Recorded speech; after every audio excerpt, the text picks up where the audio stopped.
Well, hi there. I'm over here on this side of the island. You're over there on that side of the island. We're just going to do some meal planning and meal prepping tonight. Well, I've done all of the meal planning for you, but you may have done some of the prepping, and we're going to talk about why meal planning and meal prepping is so valuable in our lives. Um, I am all about reducing the workload and reducing the stress load.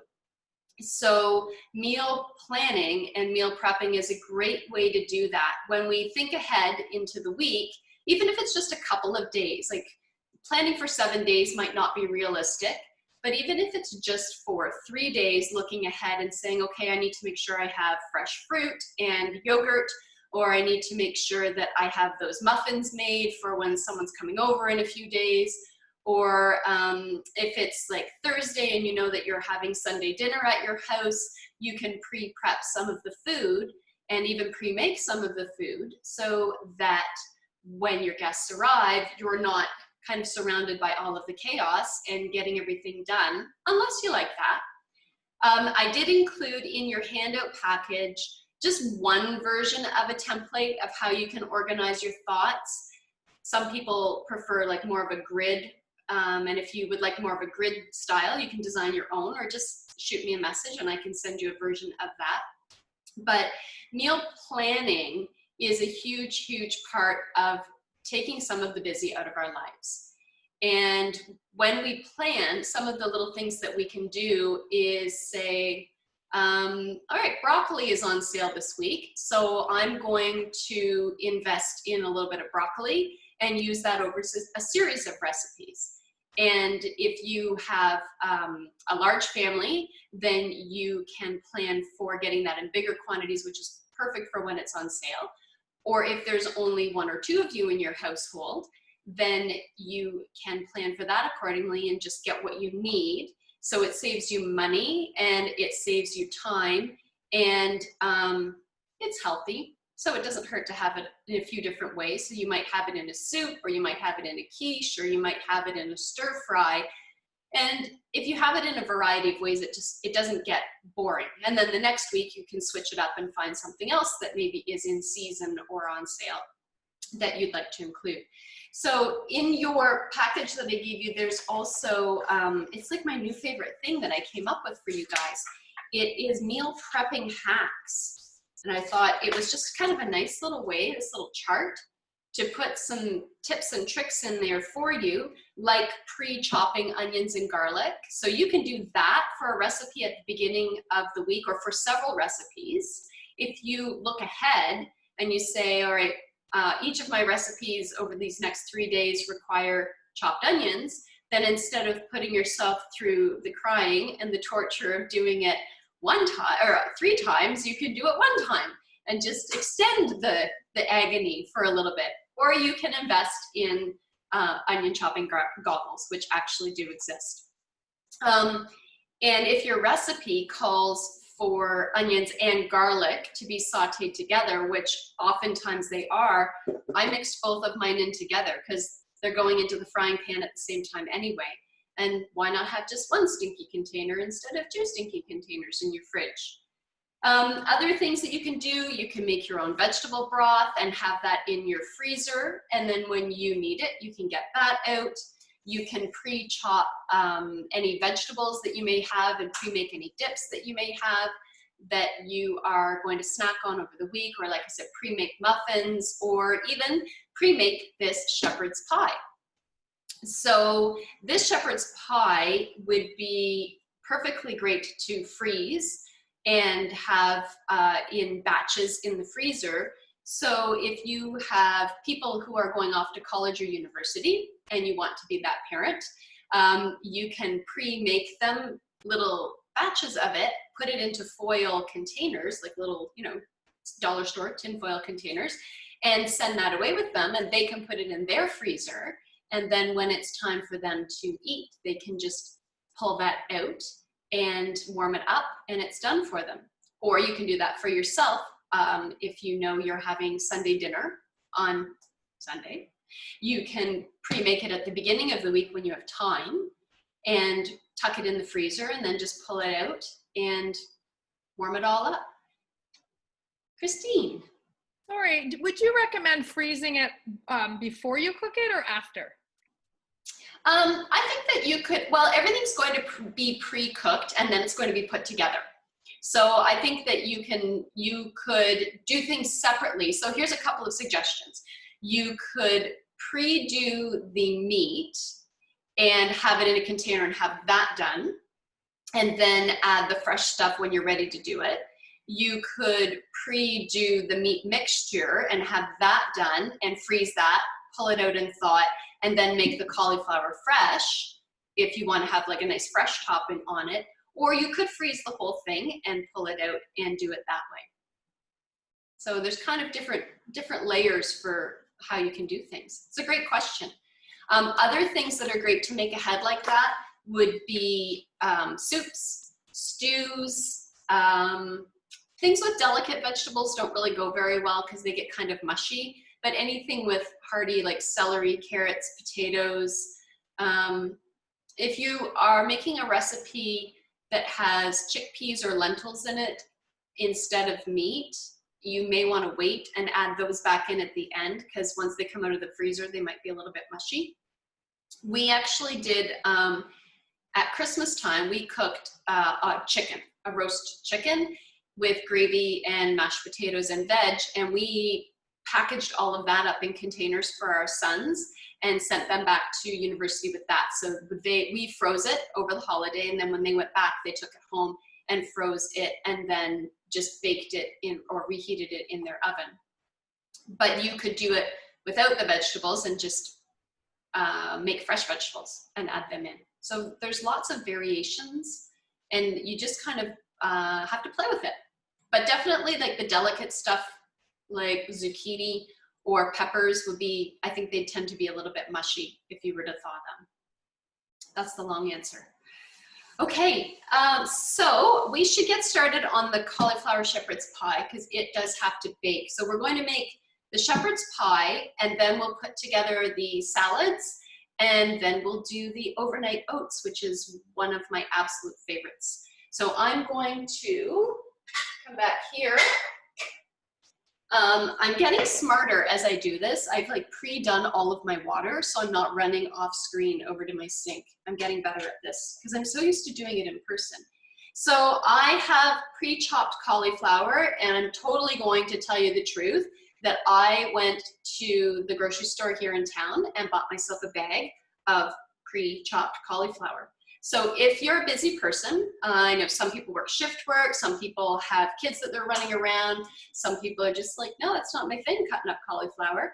That's okay. You can buy pre-chopped vegetables at some grocery stores. All of us tonight are from this area, so I went to Briarwood because they always have the pre-chopped broccoli and cauliflower. So I just grabbed that rather than spending the time on it. So that's a nice little tip to just reduce your workload during the week. So I'll move that over here. And now your recipe says to boil the cauliflower. I'm gonna steam it. My concern with boiling, so let me get this started.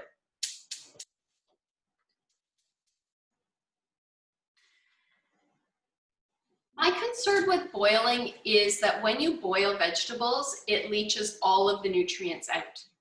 And all of the nutrients go into the water, and then what do we do with the water? We toss it down the drain. So, right, so if you're cooking with us, we're putting the cauliflower on to boil or steam. If you are boiling yours tonight, don't panic, go ahead, boil it. You don't need to change your plan, it's okay. But next time, consider steaming it. Another thing that would be really good actually is if you roasted your cauliflower and then you mashed it all up and put it on the top. That would be really good too.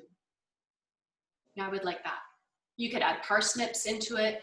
You could do it with sweet potatoes instead of cauliflower. So there's just all of these variations as things are available or what your family likes. But we are definitely doing the cauliflower tonight. And then we have to do the onions and the garlic. So I have just part of getting your kitchen organized is I brought out my 3 knives that I use the most. So this would be my big, cutting up the big vegetables or slicing up meat. And then I have my vegetable knife. So it's got some, you can see them, like kind of those funny little grooves on it. So it's actually a designated vegetable knife. I don't really know what the grooves do, but they call it a vegetable knife. But I like it because of the depth of the blade and it's smaller. So it just kind of makes it easier to get in there. And then just a little utility knife. Ooh, that's shiny. And the utility knife is perfect for the smaller jobs, or if it's peach season right now, right? So if you're cutting up peaches or for an avocado. So those are the 3 knives that I use the most. And so I used my vegetable knife and I pre-chopped, you can see that. All of my onions and garlic are in the same container because they're stinky and they're going into the same pan anyway. So rather than using up space in my fridge, I just figured I would put them all into the same container. So I am going to use extra virgin olive oil. So the thing with extra virgin olive oil is we want to put it at a medium temperature. We don't want it to be on high because what it does is it breaks down the chemical composition of the oil and it can burn or it can smell rancid, but it also changes the molecular structure and then that does funny things to the oil. So if you want to cook oil at a high heat, you want to use coconut oil or avocado oil, and your lower oil heat would be, what are we cooking with? EVOO, extra virgin olive oil. And then other oils that are really good for you, like a walnut oil or hemp seed oil or flaxseed oil, we don't cook those. Those are the ones that we can use to make salad dressings or drizzle on top of things, because they'll go bad. They're not meant to be cooked. So we would want to get our stuff in a dark bottle.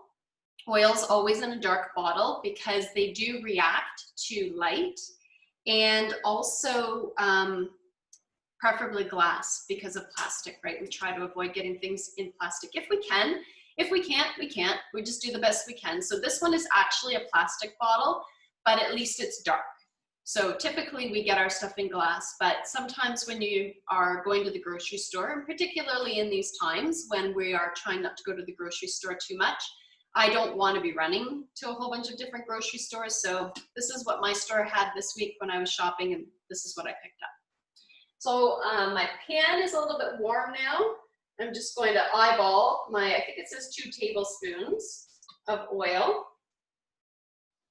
So put that in there and then put that away. So this is my avocado oil. So it's in a glass jar and also dark.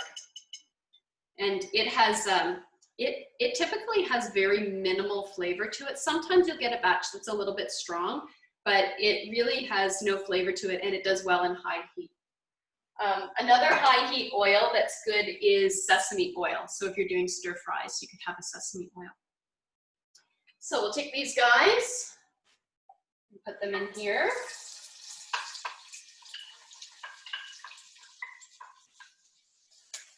And we'll stir. A bit of fan action. So I don't want them too high either because I don't want them to caramelize. I don't want them to turn brown. So I'm just going to push them around a little bit, let them get covered in oil.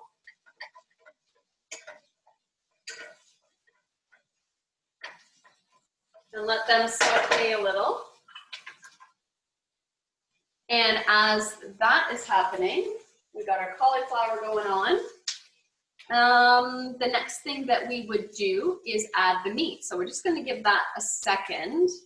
So health benefits of olive oil is it actually really is good for your heart. It's a big part of the Mediterranean diet, which is scientifically proven to be good for your heart. And extra virgin olive oil is also, cold pressed is the best to get if you can. But it's an antioxidant, so it helps to pull free radicals that are floating around in your body that we breathe in from furniture, pajamas, perfume, free radicals we get from alcohol if we're drinking, So antioxidants, like in your dark berries, like blueberries and olive oil, and a lot of foods, a lot of whole foods have them in it. They grab those free radicals and they help to get them out of your body, because what the free radicals do is they park themselves where we don't want them. We don't want them in our body, but they find a place and they park themselves in our body on a cellular level, and then they start to cause inflammation in the body. And when we get inflamed in our body, then we start to have diseases pop up and pain. And so we really want to try to have those dark berries and leafy greens and extra virgin olive oil and a whole bunch of other things in our diet, so that we're just keeping inflammation down and keeping ourselves as healthy as we can. Onions are awesome for us, as much as they are smelly and they make us cry a little bit. They are inflammatory because they have this component in them called anyonin A, which you don't need to memorize, but it's just kind of cool that it's onion and it's anyonin. Anti-inflammatory, also antioxidant, and garlic and onions are prebiotics. So you might hear me or see me talking about probiotics. Yes, actually today's Tuesday, right? Today's newsletter had a whole thing in it about probiotics, and they help to build good gut bacteria, but prebiotics like garlic and onion help to reset the gut and give it that space so that we can reintroduce good bacteria and have a healthy gut. So like I said, you can chop those at the beginning of the week. And fun fact, onions do not like to be stored with potatoes. So don't store them beside each other, store them separate of each other, because they cause each other to go bad faster. Who knew? But it's the truth. I wouldn't lie to you. Oh, and garlic, you can, if you're not a big fan of chopping, you can use a press.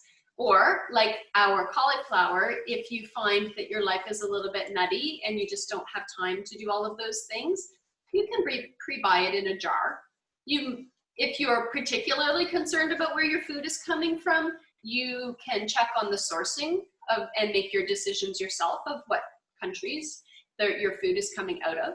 But otherwise, you can buy it in little jars or you can buy it in big jars, and you'll have a whole line of pre-chopped garlic ready to go. So next on our list is to add our meat. So this is extra lean ground turkey. I'm going to throw that into the pan. Does it matter that our onions aren't cooked yet? Sorry? Does it matter that our onions aren't really cooked yet before we throw the meat in? Yeah, and they're going to saute with the meat anyway, and my guys like things a little crunchy, so if you want them really translucent, it says about 5 minutes. Let me give this a stir here. I found, Christine, that some of mine were turning a little bit brown on the edges, so I wanted to get the meat in there just to give them a chance to not go completely brown on me. Heat.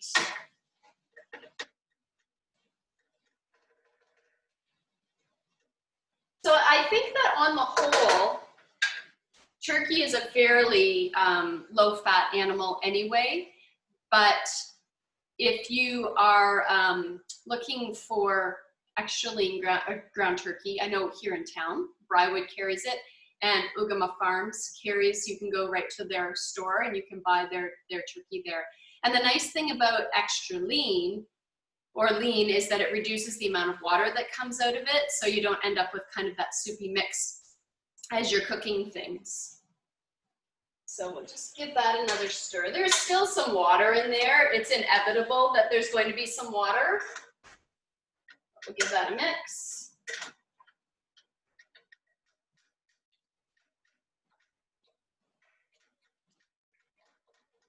Let that cook for another minute.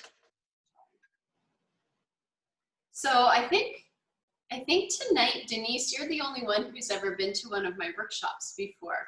So I am notorious for going over. Usually they're like from 7 until 9, and I'm notorious for it being like 9:15 or 9:20 because we get talking and there's just so much to share. So I'm trying to keep it on track for you because maybe this is your dinner tonight and you're gonna wanna eat it. So turkey, yes, turkey has tryptophan in it. And they say that tryptophan is the thing that makes you sleepy, right? But actually, fun fact about tryptophan, it's also in bananas. It is a booster for our serotonin. And our serotonin is our happy hormone. So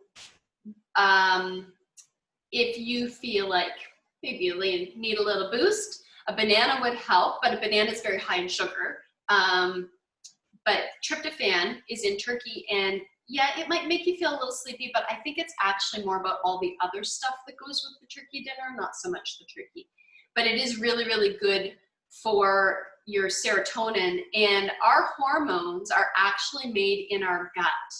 So our serotonin receptors are all in our stomach lining. They're all in our belly, and when we're eating high processed foods and high fat foods, that unhealthy fats, and we are eating basically the Western diet, which is a lot of takeout and not so great for us stuff, we're actually interrupting that hormone production in our belly. And so I'm not going to say that you can fix any health issues that you may be having in terms of if your hormones are imbalanced. Sometimes we have to go on medication, and I'm not against that by any means. But if you can reintroduce healthy foods to get your gut back in order, then perhaps you can naturally induce that serotonin uptake because your gut and your brain are talking to each other all of the time. And when this is messed up, it does affect what's going on in our head. So just something for you to think about. Our turkey and everything is almost good to go. So we'll talk a little bit about what's in here. So these are mushrooms, and I have used a little mix of mushrooms tonight. I like brown mushrooms, like the cremini mushrooms. I find they have a lot of flavor to them. But I also threw in, they're buried under here, I also threw in a bunch of shiitake mushrooms. So shiitake mushrooms are kind of funny looking. They're really buried in here. They're kind of flatter, and they don't look as plump. They're meaty, but they don't look like standard mushroom. They're actually bigger, and I cut it up into small pieces. But shiitake mushrooms are really, really good for you. And it's just kind of fun to play with different mushrooms. That's a whole workshop in itself about all the healing properties of mushrooms. But if you can introduce oyster mushrooms or cremini or shiitake, but white button mushrooms have great nutrition value also. So don't worry if you're using white button mushrooms, they are perfectly great for you. So I'm going to add our mushrooms. I may have extra, I may have more than the recipe called for, just because I like the texture of them. I like how dense they are. Give that a little stir.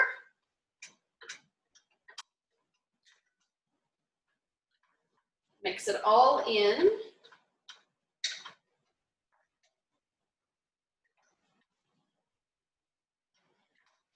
And it calls for our carrots and our celery now also, and our seasoning salt. So again, I knew when looking ahead at the recipe that the carrots and the celery were going in at the same time. So in my mind, it made sense just to put them in the same container. And that way I'm saving space in my fridge. And when I cut them up, and I can handle this because it's my family that's eating it, not you. When I cut them up, I tried to make them about the same size so that they cook fairly evenly. So they're kind of, I don't know if you can see that or not, they're about the same bite-sized pieces. You can play with different shapes if you want to. Tonight I just decided that I was kind of cubing things up a little bit. So I'm gonna throw those in. And we'll just let that sort of saute away. And our Italian seasoning. So I don't have any Italian seasoning. And I discovered that after I'd gone to the grocery store today, thinking that I had some. So what I did do was I made a little blend of my own of dried basil, dried oregano, and dried thyme. So I just threw those together, And you know what would be good too is dried sage, because of the turkey. It would be kind of, and cauliflower would be kind of Thanksgiving-ish. So that'd be kind of good too. So I have a little bit more than it calls for a tablespoon. I have a little bit more than a tablespoon just for the purpose of flavor, because we're kind of making our own. There's actually no pepper in this recipe. You could add pepper if you wanted to. You could really add anything that you think is going to work for you. So I'm going to toss that in there. Give that a stir. It's actually smelling really good.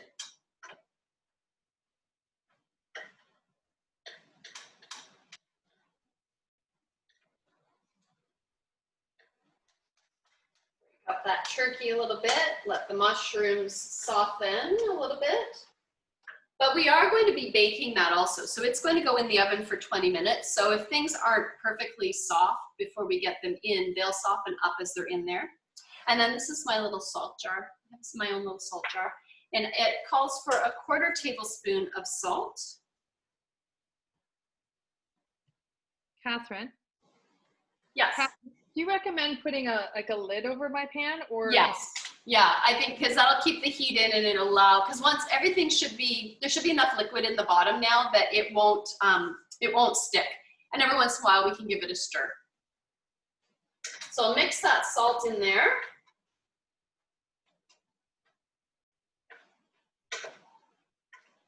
That's looking fantastic. I'm going to put a lid on it, as Christine mentioned. Let that simmer away for a few minutes. So it says to cook until the meat's cooked thoroughly through, but I'd like my mushrooms and my carrots and my celery just to soften up a little bit more. So there's no harm, I think, in leaving it a couple more minutes on the stovetop. These. And I'll check out how our cauliflower is doing.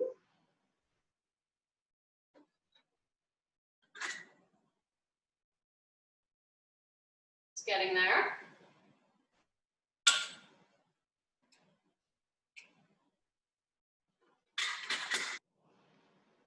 I'm going to leave it to soften just a tiny little bit more. The knife is going through it. It should be fork tender, so we can talk about some options with that. You could put it in a blender to make it smooth and creamy. You could put it in a food processor to make it smooth and creamy. Or what I'm going to do is dump the water, and like in the recipe, dump the water and put the cauliflower back in the pot. And then I'm just going to use a hand masher like I would with mashed potatoes, and it'll stay a little bit lumpy. And that's okay, because a little bit of texture is not bad. But if you have people in your house that have some texture issues, they don't really like lumpy stuff, then you can smooth it right out with a food processor. Or if you have, got mine right here, an immersion blender. This is like the best tool ever. It's perfect for if you're making soups. You put it in, make sure it's below the liquid, because otherwise it splatters all over your kitchen. But it will make a cream soup out of anything. Or if you're like my husband, who likes some lumps left in his soup, you can cream a little bit of it and leave some lumps in it. So this immersion blender is really good for that. Catherine, it's Denise. I just want to go back to the cauliflower. So Yeah. Could you cook the cauliflower and mash it and then put it in the freezer? Or would it get too watery if you wanted to use it later for shepherd's pie? You might have some water, so if you pre-did it, you think about that. You could strain it, so when you get it out, kind of like, I don't have an example, but if you take it out of the freezer and you just run it through a strainer, or you press it through the strainer with like the back of a spoon or something, it would get the excess water out of it. Okay. That's a good question. The other thing you could do with your cauliflower is you could add some seasoning to the cauliflower. So if you wanted to, I'm not a big cheese person anymore, but if you wanted to, before you bake it, put some cheese, mix some cheese into it, or sprinkle cheese on the top of it. Or if you wanted to have some fresh ground pepper in it. Like you can kind of play with that topping. Just gonna give this a stir.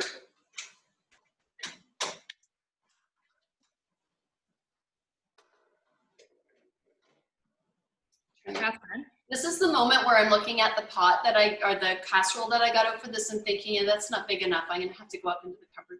Christine? So I wasn't sure how many like steps I'd be able to keep up with. So I actually pre-mashed that cauliflower about an hour ago. Do I need to reheat it or anything before? No, because we're gonna put it on the top so it'll warm up, and then we're going to broil it a little bit at the end. So it should be okay. I don't have a broiler on my oven. Oh, then it'll just bake. I know. My husband said we don't. Oh wait, I see a button. I see a button now. I've never used it. That says broil? Do I have to push it now while it's heating? No. Oh. Okay. I'll cue you when, and if I forget, remind me. But I'm going to broil mine at the end, so. Okay, thanks. Yeah.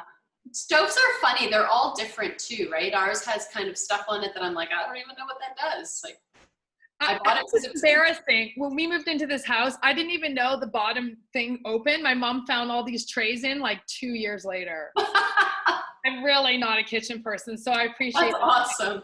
Ours has a steamer tray in it, and I'm like, what do you use a steamer tray for? And then through all of this COVID stuff, my husband's been making sourdough bread.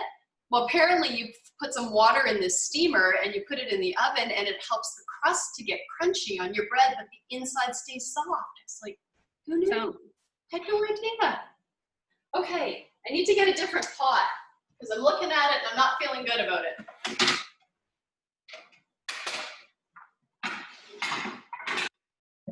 This is where you get to see the insides of my cupboards a little bit.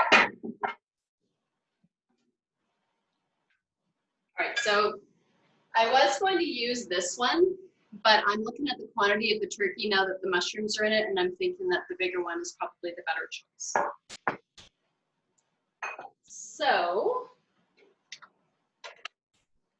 that has rendered down a little bit. So you can see, so we've got the turkey and the mushrooms, onions, garlic, carrots, and the carrots are still a little bit crunchy, but not horrible. And the mushrooms have definitely rendered down. So I'm going to put all of that in here. The moment where you hope it doesn't all go wrong when you're doing this on a video, right? We're doing it live in a class. That. And you can do this with ground beef. We don't do beef at our house. With my health history, we don't subscribe to red meat. And if you have a health history in your family that involves colon cancer, then you might want to consider not having much, if any, red meat in your diet. It's just a little word of advice for you. Catherine? Yeah. Sorry for all the questions. I'm pouring it in, and there's all that like water on the bottom. Am I supposed to avoid putting the water into the pan, or I put it in? Okay, thanks. Because it's just going to help. It's going to kind of bubble in the bottom of it, so things won't stick. It should be all right. I love that you're asking questions. Don't even apologize. And I can see that there's comments coming up in the chat. I can't reach it from here. So feel free to open the chat on the bottom of your page and see. I think Jen said that she said something about ground beef earlier when we were starting to talk about the meat, and then she just commented on how they don't eat a whole lot of red meat at their house, which is good. Now, having said that, there are some really excellent farms around here that have really, really good sourced meat. Celtic Ridge Farms out West Elgin way, I want to say. They love their cows. They like literally hug them, and they birth their own cows, and they pasture them, and they move them from one pasture to another. So they're not stressed out and antibiotic filled animals. So that does make a little bit of a difference. Definitely where use organic. It's organic ground beef. Yeah. They have, Just, I don't eat red meat, but I hear it's really good. the texture of turkey, it's just weird. I always find it rubbery. I've given it a good try. I've tried it 3 times. What about Every ground time. chicken? Is it the same with chicken? Pretty much, yeah. Yeah, it depends how I cook it, right? Like I make fritters that are ground chicken and it's okay. But when it's like, I don't know, ground up the way it is in like shepherd's pie, rubber Not so much. much. Yeah. You know what you can do also? Now this is like advanced cooking 101. You can do a shepherd's pie with chunks of meat. So you could put, I would pre-cook it like on its own and then do the whole mixture of the vegetables, but you could have chunks of stewing beef, or you could have chunks of turkey. So it tastes more like turkey and less of that textury thing that you're talking about. There's so many things you can do. It's just we're lacking in home economics classes anymore, so we don't learn a whole lot about those things. And unless you're really interested in cooking, which I wasn't prior to 2015, I was like, yeah, slow cooker and processed foods and whatever. Unless you're really into it, how do you know, right? So this is your little introduction to things that you can do. All right, we're going to get this cauliflower organized. I do own oven mitts.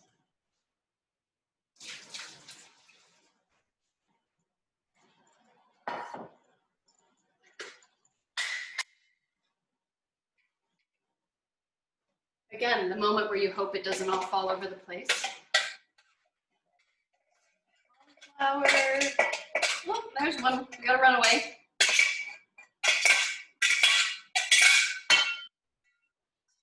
And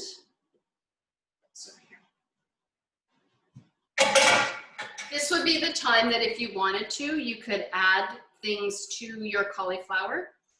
So I am literally just using a potato masher, and it's breaking down very nicely because it's very soft. I had planned to use my food processor, but I thought not everybody has all of the tools, and I'm not a big fan of encouraging people to go out and spend a ton of money on things. And maybe if your cooking is frustrating you, this is like a really great way to get some stress and some extra energy out by just mashing the cauliflower. Up nicely. It's not going to look like whipped potatoes. So let's just be honest. Unless we're using a mixer, this is not going to look like whipped potatoes. But cauliflower still has a lot of water in it as I'm mashing it, so it's good. It's kind of lumpy looking, but it's not horrible. But again, if you have textured people in your house, maybe you want to get a Vitamix or a Ninja or a food processor, whatever you want to get. So that is all mashed up and a half decent texture. And I think there's lots of it. I'm not going to add any milk or anything to it. I'm just going to leave it as it is and then spread it out on top. So we'll get that and get it into the oven.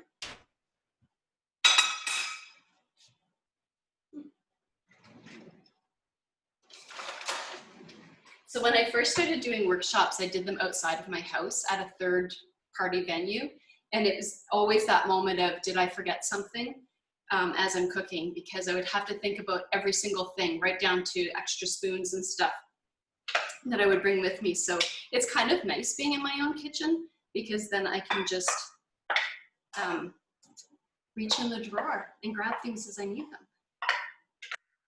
So for those of you that are cooking along, you keeping up okay? Am I going too fast? The next recipes are really quick, so we'll be all right. So we'll slow down in a minute and do a little bit of chatting and give you the chance to get caught up. So I'm just going to spread that cauliflower out. The other thing when we start doing recipes like this is that sometimes the people in our house are like, I don't even know what you did.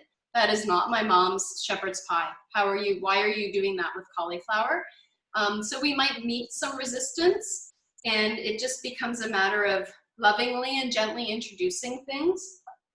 For a while there, I was eating more of a vegan diet, and I had 2 teenage boys who looked at me like I had about 6 heads. But what we learned to do was to adapt the recipes so that we would make like meat or something on the side. So we would still have a vegetarian or a vegan recipe, which really, we could easily make this vegan by using chickpeas or lentils instead. But we would make something on the side so that they could add it. So it still met what I wanted for myself, for my health needs, without denying them what teenage boys like, which is a lot of meat, really. All right, so voila. Now, sorry, can I ask a question? I did mine in a long pan, so the actual layer of cauliflower is very thin. Is that okay? Beautiful. Okay. It's perfect. There's no wrong way. Okay. Thanks. So I'm going to put that in the oven and bake it for 20 minutes. So it doesn't say to cover it, and I think if we covered it, it would keep some of the moisture in. So this will allow some of the sort of steaming to happen. Timer, always remember to set your timer. So that is done. So we've been together for 45 minutes-ish. The recipe says, I think, 50 minutes for the whole thing. But we've been talking and doing questions and kind of stopping and starting. So it's not a painfully long recipe. And especially if at the beginning of the week you pre-chop some stuff, you could even pre-cook the ground beef, put it back into the fridge, and then saute the carrots and the celery separately, and then put it all together, the carrot, celery, and mushrooms. So you could do it in pieces based on what your time is and what your life looks like. So mushrooms we like, as I mentioned, because they have a lot of health components to them. They also have selenium in them, which is an antioxidant. When you're cleaning your mushrooms, don't run them under water because they're already very watery vegetables. So when you run them under water, they get wetter, for lack of a better word. So just dry brush them, or a paper towel, brush them off. Celery is also an antioxidant. You're going to hear that a lot. And celery is really good for your digestion because it is a fibrous vegetable. So it's really good for moving things along. And it wouldn't be one of my workshops if we didn't talk a little bit about poop, because poop is really important. I know we're cooking, but poop is really important. It's important that you poop every day, if not a couple times a day. It's also, sorry if I gross you out, it's also very important that you observe your poop every once in a while just to see what it's looking like. Because honestly, from my personal experience, sometimes things go sideways in your life and your poop tells you what's going on. So it can be a very strong indicator of changes in your health. It can also tell you if you've had corn for dinner, and it's also a very good indicator if you want to see how quickly things move through your body, how fast it moves through, if you eat beets. And it's a very important thing to remind yourself when you eat beets so that the next day when you do look at your poop, you don't think that you have a major health crisis going on. It's very, very important. But it is actually a tracking system. So if you want to know if your bowels are moving, eat some beets. They're also very good for fiber and digestion and your liver. And you can just see how things are going. That's my plug about bowel movements for the workshop. Every time, right, Denise? Wouldn't be a workshop if we didn't talk about poop. That is true. It's important. So I'm just trying to think if there's anything else with that recipe that we could do ahead of time. But I think we have it kind of all down. But it's definitely good for something that we call in the meal prepping world, batch cooking. And batch cooking is making big batches of things ahead of time. So we're moving into canning and pickling season. So perhaps you're one of the people who likes to make a whole bunch of salsa or a whole bunch of spaghetti sauce, or even, gosh, if you get zucchinis, like zucchinis they're like rabbits. They like multiply like crazy. There's like 1 million zucchinis right now. But a nice thing you can do with zucchinis is grate them and then put them into containers or baggies in your freezer. Just label how much you have in there. So I always put them in 2-cup measurements because that seems to be about what a recipe would ask for. And then in the winter, when you're looking to make zucchini loaf or have zucchini in your smoothie, which is really good, and because it doesn't taste like anything, you don't even know it's in there, or zucchini muffins, then you already have it and you know where you got it from. It's local and it was fresh at one point. And as soon as you process it and put it in the freezer, it doesn't lose its nutrients. It's almost equally as if you were eating it fresh right off the vine. So that's just another thing that you can do. Cauliflower, you could get a whole bunch of cauliflower right now if you have a deep freeze or an upright freezer, and pre-chop it and pre-store it. Just make sure that you get all the air out of it so that you're not getting freezer burn. Label everything, because sometimes we forget and it's all of a sudden it's 2020, we've still got 2017 vegetables in the freezer. But if you put a label on it, then you'll know how much you have and you'll remember when you got it so you can use your oldest first. And you know, this winter, you can make this recipe again and you'll already have frozen cauliflower, and you just kind of bring it up to temperature. And because you froze it, it's going to be mushy faster, right? Because of the water content. When it thaws, it's a chemical thing, and I'm not a chemistry person, but there just seems to magically be extra water when you thaw things. Oh, that's what I was going to say with the zucchini. When you thaw the zucchini, you do have to press it because there will be a lot of extra water in there. And if you add that extra water into your famous zucchini loaf recipe, it will create more moisture, and so it might not come together as nicely. So this is the perfect time of the year to be getting your fresh stuff. Yeah. I was just going to ask, do you have any suggestions to go with the shepherd's pie for like a side? Because normally I would do like a meat and a vegetable, but they're all kind of together, right? So a nice leafy green salad, a spinach salad. The other day I made a salad. Again, it's you can eat seasonally, you're saving money and you're getting the most nutrients in that moment. I made a mixed green salad and I put chopped peaches and blueberries and feta cheese on it with just balsamic vinegar. And it made a great salad, but definitely a salad on it, just because you already, like you said, you already have your meat and your vegetables and your potato in there. So yeah, great question. All right, we are going to do the rainbow chopped salad jars. So it's called that because, I'll give you some options here. I have to move my life around here. You can put your salads into jars, literally. So we're going to build a layered salad. And if you don't have jars, then you can do it in another container and just layer it in the container. And this one actually is really good because it's already done. So all you have to do is peel the lid off and your salad will already be in there. With the mason jars, you have to get a bowl and dump them into the bowl, but still really awesome. And you'll just see how pretty they look when you put them together and you take them to work and people are like, oh my God, your lunch looks so beautiful. And you're like, I know, I'm amazing. So we're gonna make the dressing to start with. Dressings are one of the easiest and cheapest and healthiest things that you can make. And really all a dressing has to be is an acid and an oil and maybe some dried herbs or fresh herbs. You could have a clove of garlic. You can add in balsamic vinegar, like different types of oils and vinegars. You can use apple cider vinegar. Like there's just so many options that you really, really, really should never have to buy a store-bought dressing. And I would encourage you to not buy store-bought dressings just because they're full of preservatives and they're ridiculously high in sugar. And sugar is an inflammatory piece of our life, and we're trying to avoid inflammation. So I'm rolling these because I want to soften them up a little bit because I'm actually going to juice them with you.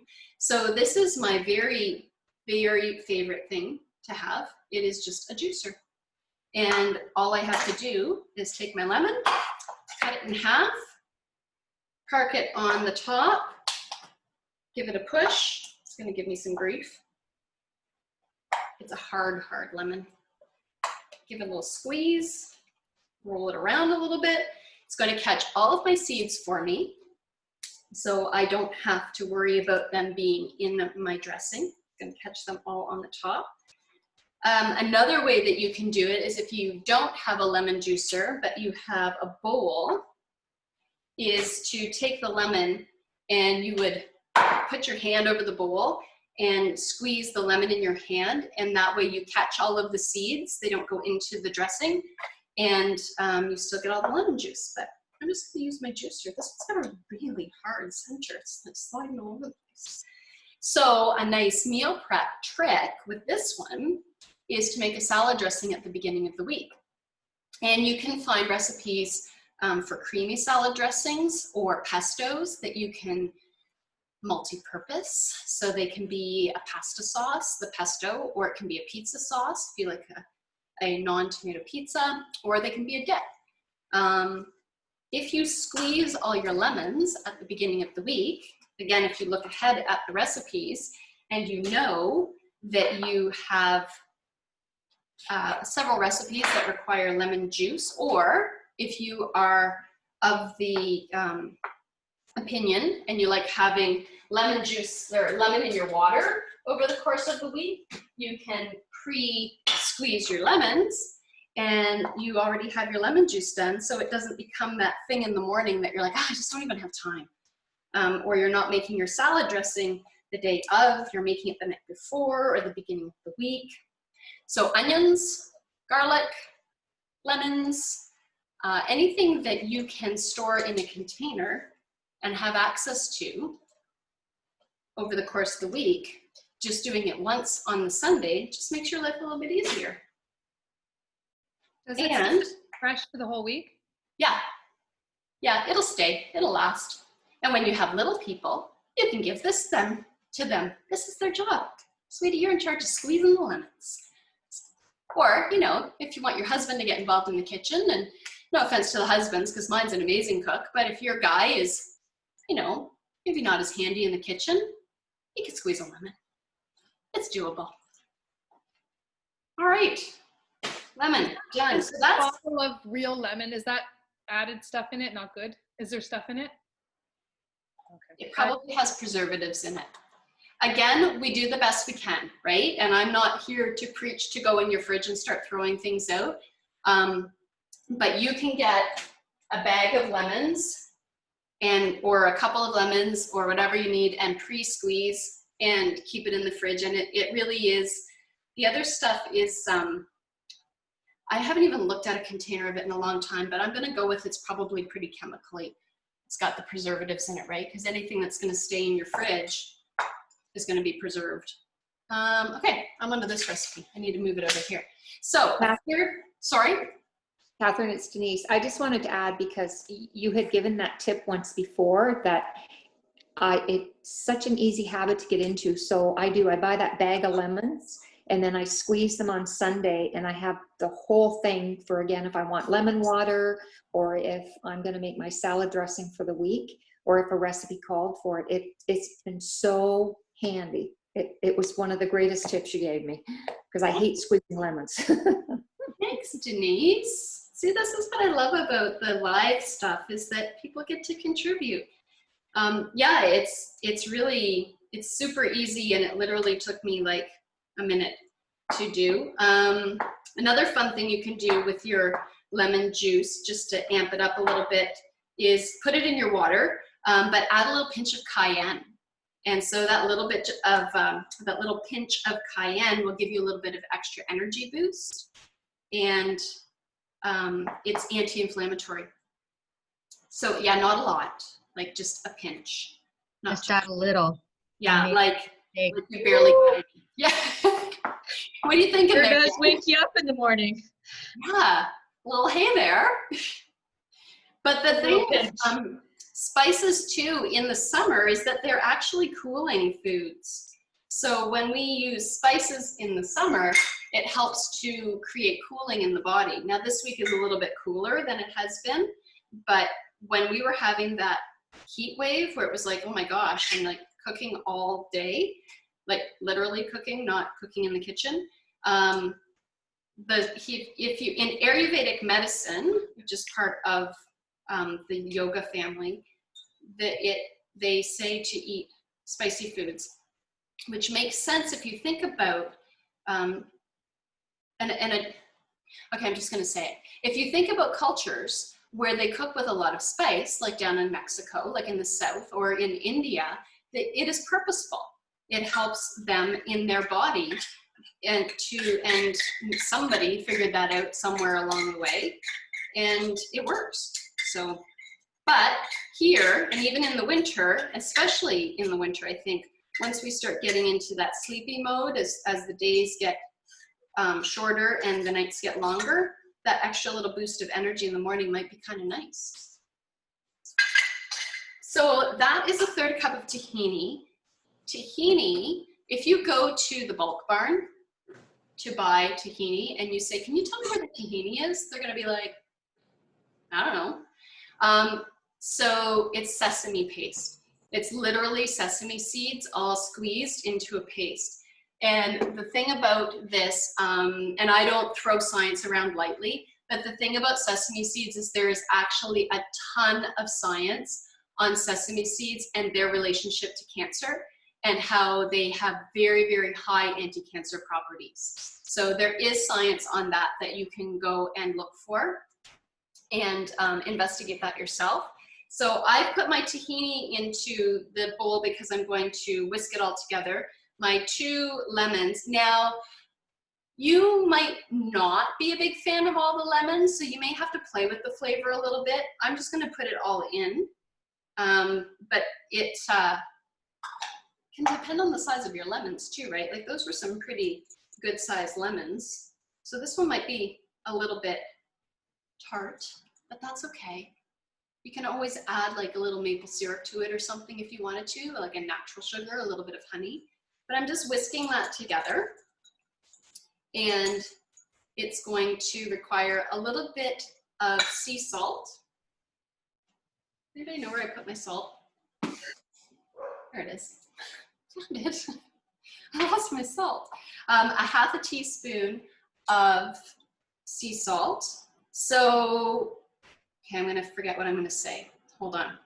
Metal spoons are kind of nice because they are durable and they hold up well. Next, sea salt, not iodized salt. So the stuff you buy at the grocery store that is in the box that says iodized, it's been processed, it's been heat processed. And so it has lost its natural health components to it. Anything that has irradiation, any heat's added to it, it's going to break down the natural components.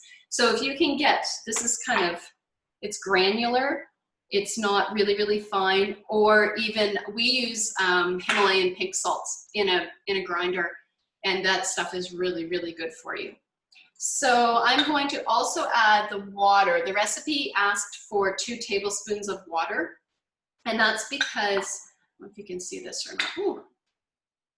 It is a little bit thick, so I'm just going to thin it out by adding the water. And again, I'm just going to follow the recipe tonight, but if I were doing this with a little more time on my hands, I might play with the consistency a little bit and say, well, I want it a little bit thick, or I want it a little bit thinner, or I want it a little bit sweeter. But basically, it is the tahini and the lemon juice, some water and some salt, and presto, you've got a salad dressing that's now quite liquidy. If you didn't thin this out, it would also make a really, really yummy dip, because hummus is tahini and chickpeas and olive oil and salt and lemon juice. So we're just leaving the chickpea component out of it. But you could have your pre-chopped vegetables and use it as a dip. So this recipe calls for the dressing to go into the bottom of the jar. I'm not a big fan of that, because if I forget this at home tomorrow, I don't take